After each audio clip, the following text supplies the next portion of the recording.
Assalamualaikum warahmatullahi wabarakatuh. Perkenalkan, nama saya Ahmad Soipan Rao, NIM 2010-1027, Prodi Ahwalus Sasiyah, Fakultas Syariah dan Ilmu Hukum, Yayan Padang Sidimpuan. Di mana pada kesempatan kali ini saya akan mencoba menjelaskan tentang peradilan militer di Indonesia. Tapi sebelum kita melangkah jauh kepada peradilan di Indonesia dan pembagiannya, alangkah baiknya kita mengetahui tentang sejarah peradilan militer di Indonesia. Sejarah peradilan militer di Indonesia pertama kali sudah dikembangkan pada masa awal kemerdekaan Republik Indonesia, di mana pada masa itu peradilan militer dikenal dengan berbagai istilah, yaitu peradilan militer dan peradilan militer utama serta sebagainya, yang sudah ditegaskan betapa pentingnya peradilan militer ini dibentuk sendiri di luar dari peradilan umum.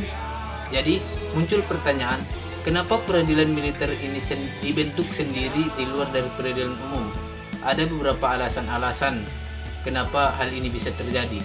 Di antaranya, yang pertama yaitu adanya tugas pokok untuk melindungi, membela, serta mempertahankan integritas dan kedaulatan bangsa dan negara.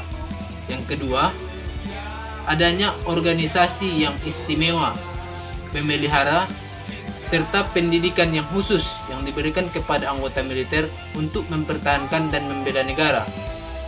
Yang ketiga, diperbolehkannya menggunakan senjata atau mesiu untuk pelaksanaan tugas yang diberikan kepada mereka. Adapun susunan-susunan peradilan militer antara lain, yang pertama adalah peradilan militer atau DILMIL. Pengadilan militer adalah badan usaha pelaksana kekuasaan kehakiman di lingkungan Angkatan Bersenjata atau TNI dan berpuncak pada Mahkamah Agung Republik Indonesia sebagai pengadilan yang tertinggi. Pada pasal 40 Undang-Undang Nomor 31 Tahun 1997 tentang peradilan militer memiliki wewenang memeriksa dan mengadili serta memutus pada tingkat pertama perkara pidana yang dilakukan oleh seseorang yang pada saat itu melakukan tindak pidana adalah seorang prajurit yang berpangkat kapten ke bawah. Yang kedua adalah peradilan militer tinggi atau DILMILTI.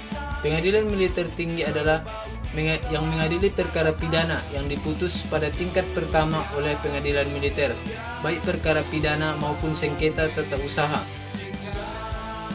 Yang ketiga adalah pengadilan militer utama.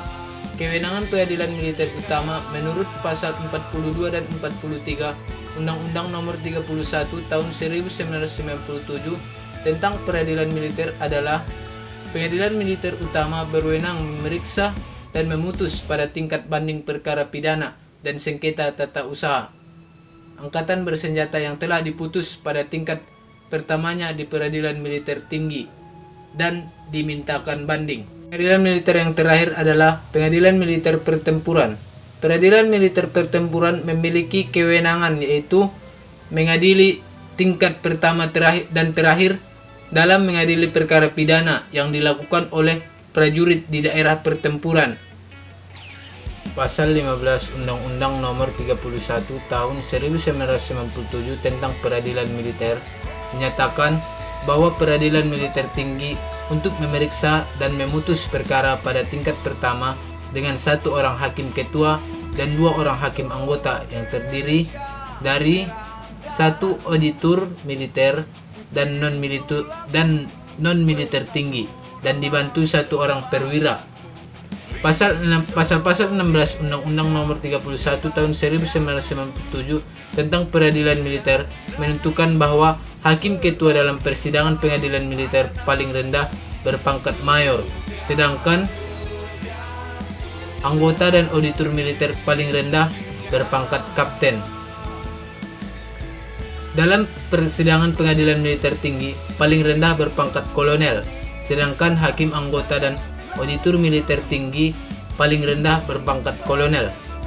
Sementara pada hakim ketua dalam bidang persidangan pengadilan militer utama paling rendah berpangkat brigadir jenderal serta yang paling rendah berpangkat kolonel.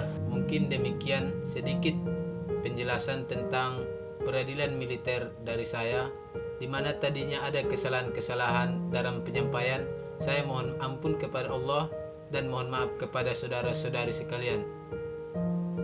Saya akhiri, wallahul muwaffiq ila aqwamit thoriq. Assalamualaikum warahmatullahi wabarakatuh.